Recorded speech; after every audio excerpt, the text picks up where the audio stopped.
welcome to Steve McDonald's Arts and Crafts, and today what I'm going to do is show you the quickest and easiest way I know to make a galaxy and cast it into some different things. Before I start, what I do need to do is draw some circles, because obviously I want my galaxy in circles, and then cut them out of this acetate. Now I will link everything that I used today in the description below, so don't worry about that, and you'll easily be able to get hold of it. And I'm just doing some random size circles. I've cut my circles out now, so what I'm going to do is just give them a bit of a clean up with some 99% alcohol. And the reason is, just in case I do it on the wrong side, I don't want this black outline to show through. So the first thing I'm going to be using is these acrylic markers, and I've got a video on using acrylic markers where I did a bowl before, and all I'm going to be doing is doing a rough kind of pattern of what I think a galaxy could look like. I'm just going through, putting some dots in,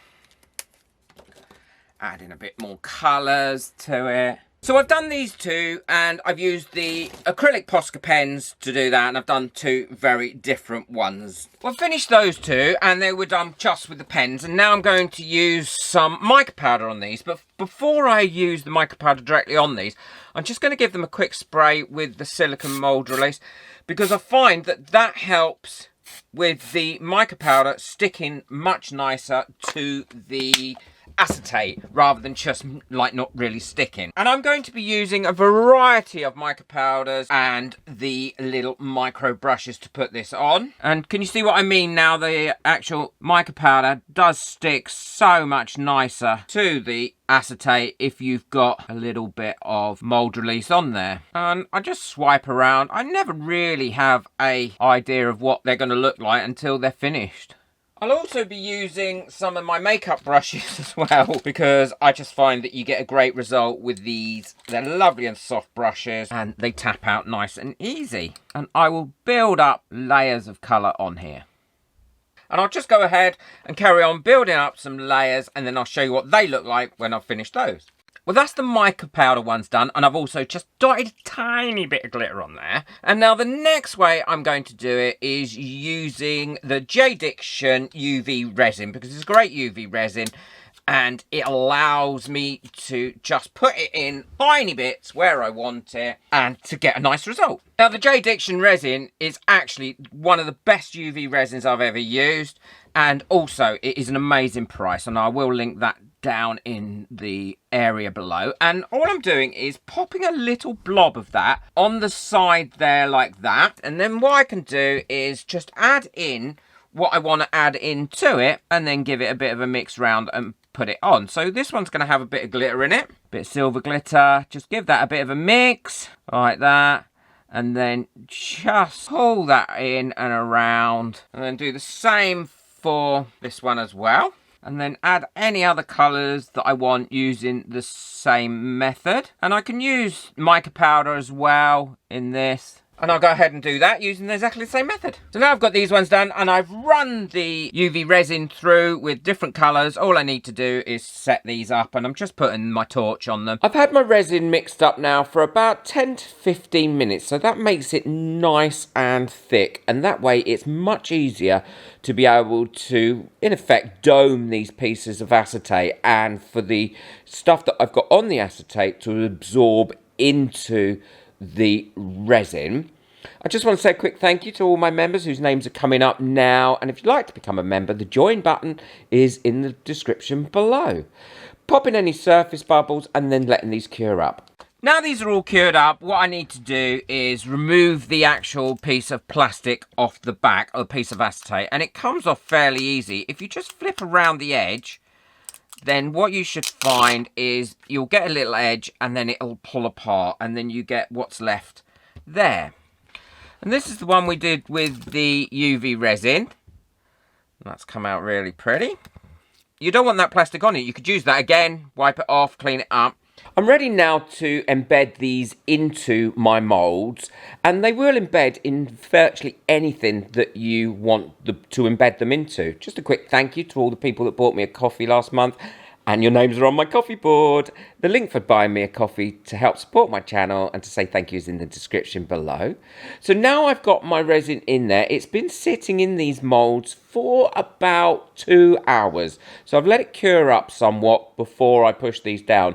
Now make sure when you put them in, you push them down quite firmly and avoid any trap bubbles underneath. But you'll see a little bit later on in this video, I don't achieve that with one of them. I do get a trap bubble. And then it's a case of covering up the piece that you've put in right to the very top of your mould. And again, I've allowed the resin to thicken up because I don't want any of these pieces to move around and float around. And by allowing your resin to thicken up, that will stop that from happening. And then I'll let these cure up. Now these are all cured, we can see what they look like. So the first ones I'm going to do are the coaster ones.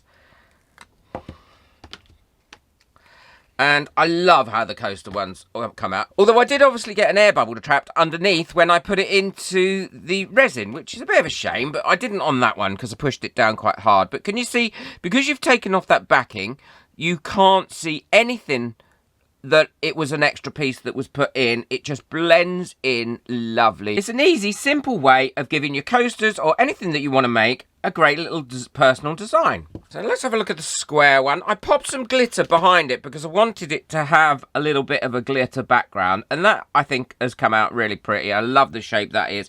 And that you could just have as a paperweight or just as a decoration in the house. And here are the square ones.